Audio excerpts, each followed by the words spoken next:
What's going on, guys? This is Kaishro. Welcome back. So we are here with Justine Dela Peña with his first place Voiceless voice deck profile that he used on our Kaiduwilis local tournament in Philippines.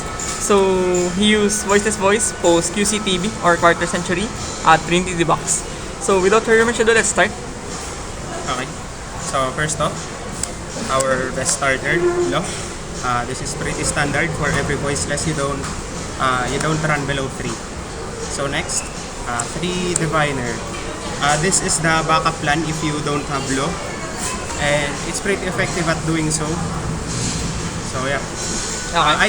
I can't really say that it's standard because you can run a divinerless build which focuses more on hand traps and floodgates, but I like this because it adds more flexibility to the deck. Sometimes it can dump M-test to break boards or just go the normal route of dumping trias. Okay. Next, I run only 2 Saphira. This is because of a TCG player named Prophecy Wits. You can watch him on YouTube. The reasoning for this is sometimes in longer games, of course, you want to have more Saphira.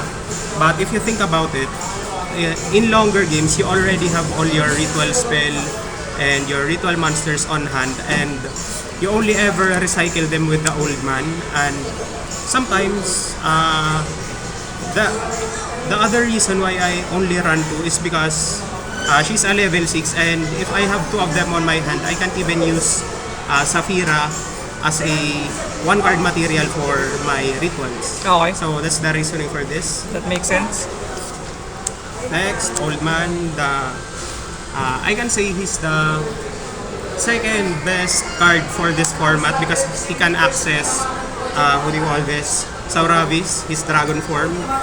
Sauravis is pretty good this format because of the top decks, which are Malice and Ryzil, which inherently summons their monsters. Unlike if it's a fusion-based format, you want to use Pendulum Graph.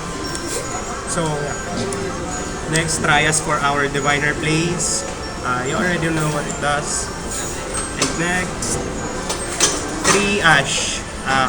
Pretty standard in almost every deck and in almost every format because of Maxi and the Mulcharmis. Yes, correct.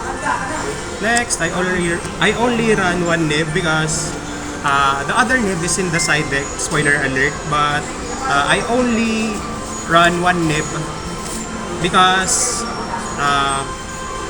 in Ryzil matchup, they go with the safe route, which is going first for the duo drive, and that disables our Nibiru. Unlike having 2 Nibiros on hand, it's pretty much a brick if they start with duo drive. Unlike if they start with Detonator, so for siding, you side in a Nibiru, but you don't side out Ghost Ogre because you don't know your opponent's mindset yet if they're going to go duo drive or Detonator first. And of course, Nibiru also tackles those combo decks that don't put up Omni-Negates like Malice, or Yes. I don't know, I still haven't faced Malice, but I think it's pretty good against Malice. Okay. So yeah. Next, Maxi, strong card. It pretty much warps the game. So yeah, you need 2. It's limited to 2. Next, 2 Ghost Ogres. So for Ghost Ogres, I run 2 because game 1 Ryzils like to go duo drive first, and I like hitting them with this. And of course, not just this, but also Ash, Imperm, and such hurts them. Okay. So next, Droll. Of course, Droll has been pretty much a mainstay in the game because of how fast it goes. Yeah, it also goes well against the meta nowadays that adds almost every time to the hand. Yes, So correct. next, our Dogmatica Maximus. He breaks boards. He does fun stuff with the extra deck. And you pretty much need him for our Nadir, which is our best tool going second. So yeah, that's it. So next, 2 Skull and 2 Sorayvis. You don't need to run less Skull, but of course you can run one and the other one will be Pendulum Graph. I choose to run 2 because, as I said, Sorayvis is pretty strong in this format, and yeah, that's about it. Next, our best tool going second, Nadir. I only learned recently that you can add Maximus from the grave with this, so that's why I played 3. Instead of running Pot of Prosperity for more consistency, I like to get this since this deck is pretty straightforward already. If you have your starter, you have your starter. If you don't, it's break. So yeah, some people like to run 3 or like to run the 3-2 line of Saphira and this, but I like to run 2 just so I can have more space for my hand traps. And since I fit more than 12, I guess, I forgot already, you need to cut as much fat from the deck as possible with through this. And this is also the card you side out the most along with Diviner, since they don't do good going second. Next, the 2 ritual spell. It's you don't run 3, you don't run 1, you run 2 always. So that's it, standard. 3 barrier, you always need to run 3 for searches. It's the best. It pretty much makes your board very resilient. Next, the one Blessing. It's a recursion tool and it's really good at it. You only need 1, you don't need to run more because the deck space is tight. Next, the Radiance, you only need to run 1. Same reason as Blessings. And 3 Imperm because I don't run the Veilers because I think this is enough. Just also because of the reason that Rizil is prominent.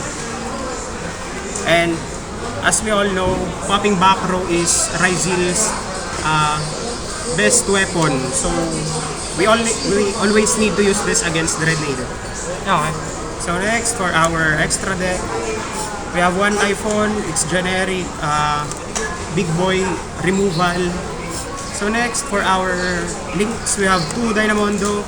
I've been thinking of cutting this for they call this Malong for safe removal of Dreadnought. I'm pretty much just running cards just to play around Rizil because of the bad matchup against it. I've played against Rizil so much that I've been pretty annoyed by the deck that it just fully counters Voiceless. So that's it.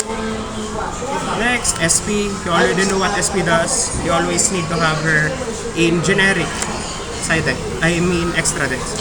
Next will be Link Kuribo, of course. You need the Link 1s to perform Link plays. Almirage 2, just so we can also have access to Gardna, which have plays with Blessing. You always, I think Gardna is essential to the extra deck nowadays because his plays with Blessing sets up Sorayvis as part of your end board. So yeah. And Anima. If your opponents get a little bit too cocky on their placement, you just play this on them and boom. But yeah, it's pretty 50-50 if they play into it. So next, our 2 Herald of Arclight, their ads, they can be played. They're basically the tools. They turn Nadir Servant into a turn 1 consistency tool. So next, Baron, if you this is a win more card, you can cut this for, I guess, Ferrijit.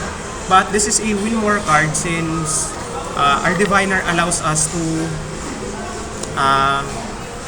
turn it into a level 3 and then make Baron with Diviner and Skull Guardian and then Recur and then just have an extra Omni Negate and Pop. So next, this is a pretty funny card because you, of course, you can make it the segue as Baron, but sometimes you can make it with, you call this, with Law and Trias. So it's a pretty neat toolbox card. So next, finally for our fusion, one Garura just to that turn one. You pretty much just dump this every time for the draw one. And next, Entes. I play 2 because it's a good board breaker, but I want Malong along with it. Okay. Next, 2 Dim Barrier for Rizil matchups and for other stuff. You need the 2 floodgates that are still legal for Voiceless, which are Summon Limit and Peekaboo. If it hits good. Next, Lancea for our, say, Luanderies matchup, Mahalis matchup, but I'm pretty much just using it for the Mahalis matchup. Okay. Next, this has been a pretty standard thing for me to put these 3 in the deck. Sometimes along with Heavy Storm, but right now I'm not facing any back row heavy decks or stand decks. So yeah.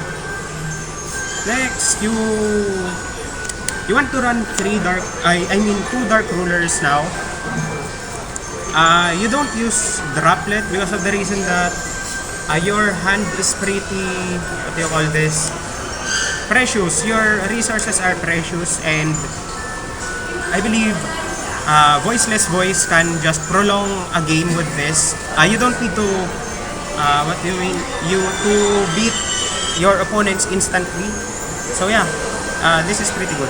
Okay. Next, 3 evenly, you can, typically, I just side in these 5 for the 3 Diviner and the 2, what do you call this, pre-prep. Okay. So that's why I included 3 because it can side 3. Next is Nibiru, of course, is sided in for the Rizil matchup or combo deck matchup that don't stop. Okay, so any shoutouts before we end this video? So shoutout to Haraso Elite for that group that helps me improve my skills, and also shoutout to Dragon OCG, the what do you call this, Jude's group that also helps me with my deck building. Okay.